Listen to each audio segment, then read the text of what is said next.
What's up everybody, my name is the Holy Apple and welcome to this week's video. So this week I decided I'm going to talk about builds, more specifically the hunter build that I use, because I see on YouTube a lot that there is builds here, there and everywhere, and understandably if you want to try and find a really good build then you're going to go searching for one. But I thought I'd throw my hat into the mix, and the main focus of it is basically survivability whilst trying to kick out DPS at the same time. So this is my hunter, and if you've seen any of the previous videos you can see that I'm still gold, but that's for a whole different topic. And just as a side note, you don't actually have to have the stats exactly like mine, but I quite like having a general spread when it comes to stats. But I definitely think resilience is a must now because this season onwards is pretty much very overpowered with a 40% damage reduction. But instead of putting my stats into any one thing, I've basically just decided to go all over the place so I have like a neutral balance of everything. But first I'll talk about the subclass, which is obviously Solar because Solar does the most DPS, especially with Blade Barrage. Going to the abilities, I use Marksman Dodge because it's the lowest cooldown of all three of them, so that is my favourite for that.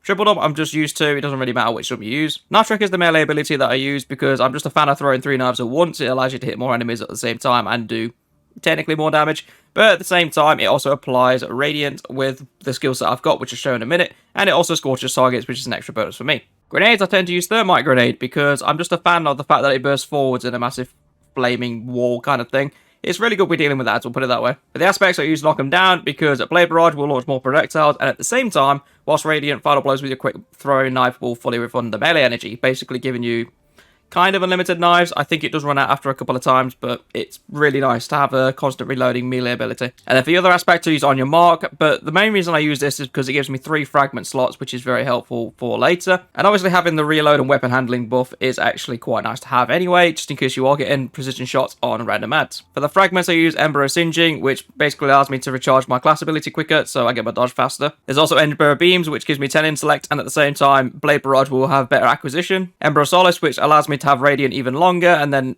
let's say I get Restoration by chance from a Warlock, this will also make it apply longer as well. There's also Ember of Torches, which allows my throwing knives to make myself and my fire team Radiant, which is very helpful. And then finally Ember of Wonder, which rapidly defeating multiple targets with solar ignitions generates a Orb of Power, and 10 resilience as well as a bonus.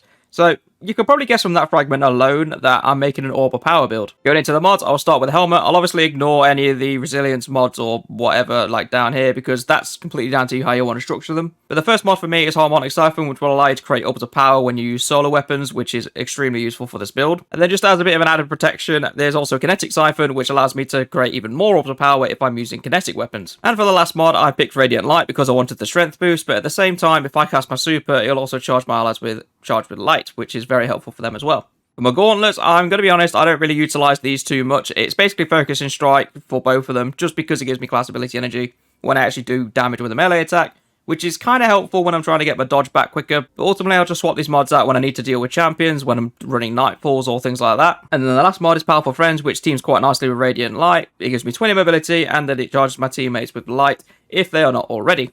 But that's only when I become charged with light. Moving on to the chest piece, now we are going into the armor resist stuff. So I generally run sniper damage resist and then obviously thermoshot plating because that's arc and solar, which is quite prevalent this season. But honestly, there's nothing stopping me from just switching to void resist to get all 3 resistances, or maybe doubling down on it as well if I need to. And then finally we have Well of Tenacity, which is very good when you need to generate a void elemental well, which I have on a later piece of armor that you'll see. But it basically gives you additional damage resistance, which is really nice to have in a pinch. At the same time as well, if I feel like I need to crank out some more damage and I'm not really struggling to survive, then I can just put on high energy fire, which will then take advantage of the charge with light stacks that I'll be getting in abundance. Now moving on to the leg armor, which is Star Eater Scales, pretty much synonymous when you're using Blade Barrage because of the amount of damage you can amp up with it. For some reason you only need a stack of 4 to actually have it fully charged, which is really weird for this season. But the mods I typically run on this is Recuperation, which allows me to restore some health when I get an overpower, and at the same time Absolution, which reduces all my ability cooldowns when I get an overpower. But you can double this up with 2 recuperations if you feel it's necessary. And then finally Taking Charge, so I can become charged with light when picking up orbs of power, which then procs Powerful Friends to charge my teammates with charged with light, which will hopefully help them with their builds. Like I mentioned previously, if I'm running high energy fire on my chest piece, this can also contribute to that. Now for the Hunter Cloak, and the first mod I'm using is Distribution, which allows me to reduce all my ability cooldowns when I use my dodge, which is really handy to have. And then there's Perpetuation, which allows me to reduce my dodge time when I use my dodge, which is even weirder to think about. And then finally I have Reaping Wellmaker, so I can actually spawn void elemental wells on a solar class. But that is pretty much it for the mods. I will just say as a side note though, when I am using high energy fire on my chest piece, I do actually take Reaping Wellmaker off, and then that allows me to switch Distribution out for Sundering Glare, which is really good when I'm trying to do damage with linear fusion rifles, but that's obviously season specific, that's not going to be around forever. But to make the most out of the build and take on pretty much anything that comes at me, I tend to run a Witherhoard grenade launcher, Callous mini tool, and the Reed's Regret linear fusion rifle. However, if I'm trying to do damage and I want to use the Witherhoard for damage, I can literally just switch to my Cataclysmic, which is 4 times the charm and bait and switch, which is really handy for it. And of course, if I want to rock double linear fusion rifles, I have an Arbalist right here to use whenever I need it. Obviously, my weapon rotation is a bit circumstantial, so let's say theoretically if I was to take on Oryx in the King's Fall raid, then I'd just switch to double linears like that. Obviously, I'll put Sundering Glare and whatnot on my mods, and high energy fire as well.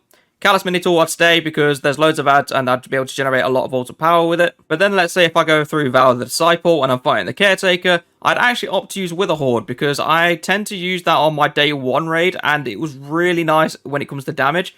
And then from there, I'd also use the Cataclysmic, so it procs bait and switch every time I use Witherhoard. But that's basically the build that I've been using since Season 17, which is when Solar 3.0 came out. It's served me extremely well all the way up till now, and I'm still using it today. I don't see me changing the Solar build unless something drastic comes along, or I find something that's absolute game-breaking. But what are your thoughts on this build? Please let me know in the comments below, because I'd be very interested to hear your opinions. But that's going to be a wrap from me. Thank you very much for watching, and I shall see you all in the next video.